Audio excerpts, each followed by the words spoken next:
প্রশ্ন দুপুটকি ৩১। বাজার ভারসাম্য কি? অথবা বাজার ভারসাম্য বলতে কি বুঝায়? যা বি 2015 2018 2020 2022 ব্যবস্থাপনা। বাজার ভারসাম্য হল এমন একটি অবস্থা যেখানে বাজারে কোনো পণ্যের চাহিদা এবং সেই পণ্যের যোগান একে অপরের সমান হয়।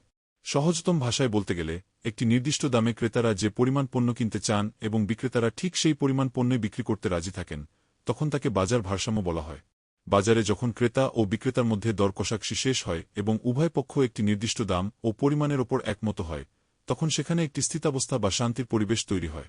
এই অবস্থায় বাজারে পণ্যের কোনো ঘাটতি থাকে না, আবার অবিক্রিত পণ্যের বাড়তি বোঝাও থাকে না। মূলত চাহিদা ও যোগানের এই কাটাকাটি বা মিলনস্থলই হল বাজার ভারসাম্যের মূল কেন্দ্রবিন্দু। একজন নতুন শিক্ষার্থীর জন্য বিষয়টি এভাবে বোঝা সহজ। মনে করুন আপনি বাজারে মাছ কিনতে গেছেন। বিক্রেতা ১ কেজি মাছের দাম চাইলেন ৫০০ টাকা, আপনি বললেন ৩০০ টাকা। এই অবস্থায় কোনো লেনদেন হবে না, কারণ দাম নিয়ে মিল হচ্ছে না। দর কষাকষি করতে করতে আপনারা দুজনই ৪০০ টাকায় একমত হলেন। এখন আপনি ৪০০ টাকায় ১ কেজি মাছ নিলেন এবং বিক্রেতাও ৪০০ টাকায় ১ কেজি মাছ দিতে রাজি হলেন।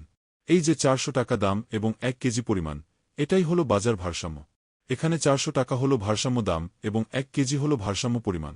বাজারে যখন ক্রেতাদের চাহিদার লাইন এবং বিক্রেতাদের যোগানের লাইন একে অপরকে স্পর্শ করে, তখনই এই চমৎকার ভারসাম্য অবস্থাটি তৈরি হয়।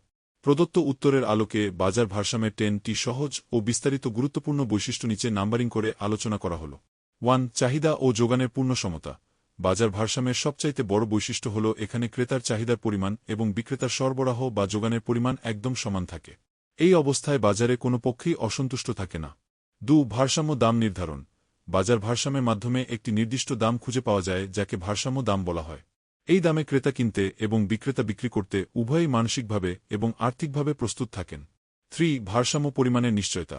যখন বাজারে চাহিদা ও যোগান সমান হয়, তখন লেনদেনকৃত পণ্যের পরিমাণকে ভারসাম্য পরিমাণ বলা হয়।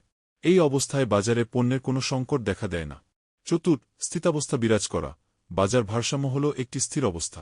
যতক্ষণ পর্যন্ত বাইরের কোনো শক্তি, যেমন সরকারের হস্তক্ষেপ বা বড় কোনো প্রাকৃতিক দুর্যোগ, এসে একে ধাক্কা না দেয়, ততক্ষণ পর্যন্ত দাম ও পরিমাণ এই জায়গাতেই স্থির থাকতে চায়। 5. ক্রেতা ও বিক্রেতার সমঝোতা। অর্থনীতিবিদ ও এম. আমোসের মতে এটি এমন একটি বিন্দু যেখানে ক্রেতা ও বিক্রেতা একটি পারস্পরিক গ্রহণযোগ্য দামে পণ্য বিনিময় করতে রাজি হয়।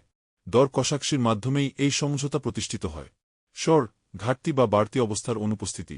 বাজারে ভারসাম্য থাকলে সেখানে পণ্যের কোনো হাহাকার বা ঘাটতি থাকে না। আবার বিক্রেতার গুদামে অনেক মাল অবিকৃত পড়ে আছে, এমন বাড়তি অবস্থাও তৈরি হয় না। যা উৎপাদন হয় তাই বিক্রি হয়ে যায়। 7. অর্থনৈতিক বিশ্লেষণের মূল ভিত্তি। বাজার ভারসাম্য হল বৈশ্বিক অর্থনীতির অন্যতম প্রধান আলোচ্য বিষয়। এটি বিশ্লেষণ করার মাধ্যমেই বোঝা যায় একটি দেশের বাজারে পণ্যের দাম কেন বাড়ছে বা কমছে এবং ব্যবসায়ীদের লাভ কেমন হতে পারে। 8. দর কষাকষির চূড়ান্ত ফলাফল। বাজারে ক্রেতা সবসময় চায় কম দামে কিনতে আর বিক্রেতা চায় বেশি দামে বিক্রি করতে। ভারসাম্য হল এই দুই বিপরীতমুখী ইচ্ছার একটি সফল মিলনস্থল, যেখানে এসে দুই পক্ষেই একমত হয়। 9. চাহিদা ও যোগান রেখার ছেদবিন্দু। আপনি যদি গ্রাফ পেপারে চাহিদা রেখা এবং যোগান রেখা আঁকেন, তবে দেখবেন তারা একটি নির্দিষ্ট বিন্দুতে একে অপরকে কেটে চলে গেছে।